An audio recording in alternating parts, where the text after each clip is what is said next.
My name is Ethan Walker. I'm 27, and just a few months ago, I thought I was about to marry the love of my life. Her name was Madison Cole.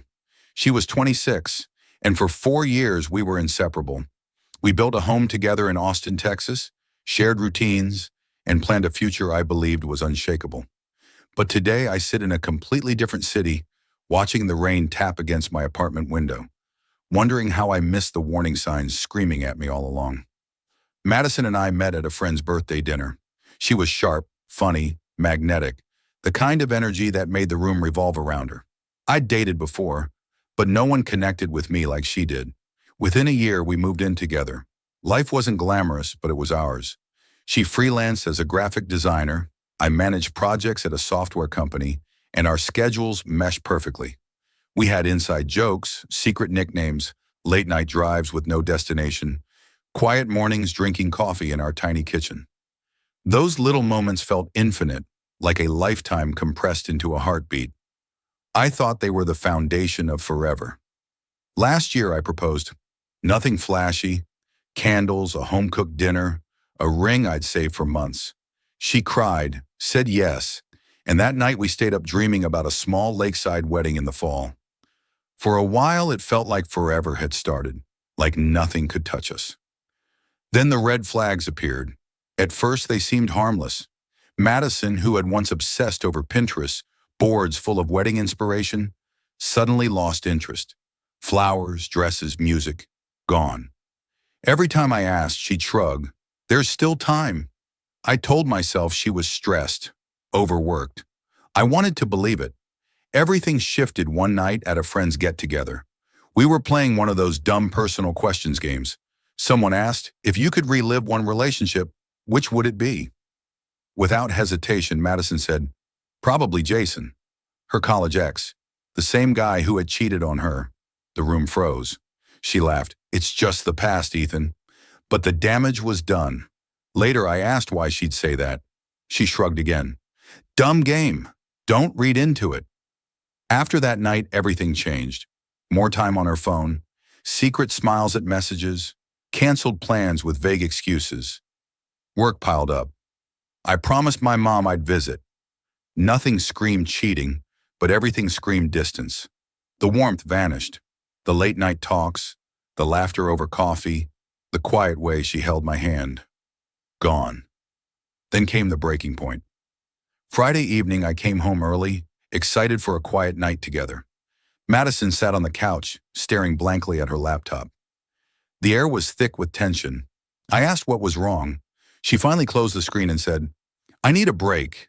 I want to see if there's still something between me and Jason. My heart stopped. You want to pause our engagement to test things with your ex? Not like that, she said, softening her tone. I just need to be sure. If it doesn't work out, I'll come back. It clicked. She didn't want to marry me fully. She wanted me on a shelf while she tested if her ex was more exciting. I realized I'd been ignoring the truth. I didn't yell. I didn't beg. I said calmly, okay, take your break. She blinked, surprised at my calm, packed a bag, left for her mom's house, probably expecting me to wait around, heartbroken, while she experimented. But that night, I made a choice. I wasn't anyone's backup plan. The next day, I called my best friend Noah, straight talker. Over pizza, I laid it all out. He looked me in the eye. Ethan, she'll come crawling back when Jason shows his true colors. Don't be there waiting. I took his words seriously. First, I handled the house. Our place, Madison had always called it, but the mortgage was mine. I called a realtor and listed it. Offers came fast. Madison had no idea. Next, I packed every single one of her things and had movers deliver them to her mom's house. I left a note. Here's your stuff. Good luck with Jason. Finally, I focused on my future. I applied for a transfer to Seattle, something I'd hesitated on before. Now everything aligned perfectly. A new city, a new life. Meanwhile, Madison tried reaching out with casual texts. Hope you're doing okay. When she realized I wasn't waiting, the tone shifted. Why are you acting like it's over? I just needed time. I answered once calmly. Because it's over, Madison. You made your choice. I'm making mine. I wasn't angry. I was free.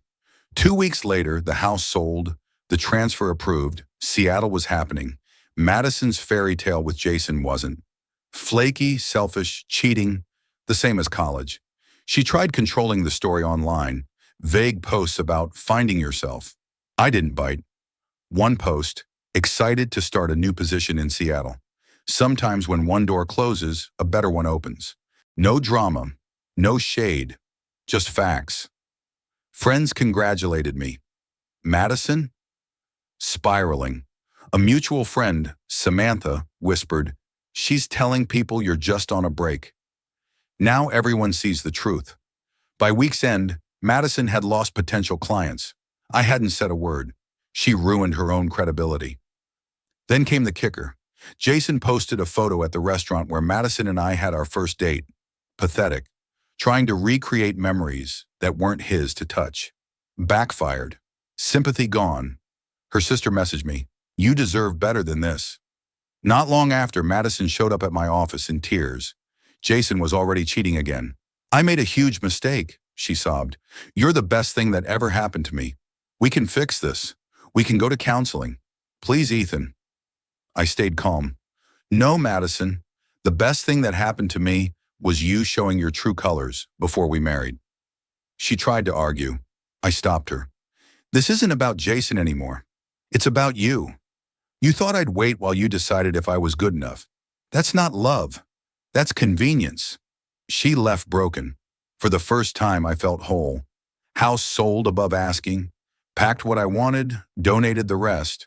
One-way ticket to Seattle. Apartment overlooking the water. Job everything I hoped for. Some say I was harsh. Everyone makes mistakes. This wasn't a mistake. It was a choice. Every text to Jason, every lie, every second spent planning a break was a choice. I made mine, choosing me. Sometimes the best revenge isn't getting even. It's moving on, leveling up, leaving people who doubted you exactly where they belong. And that's exactly what I've done.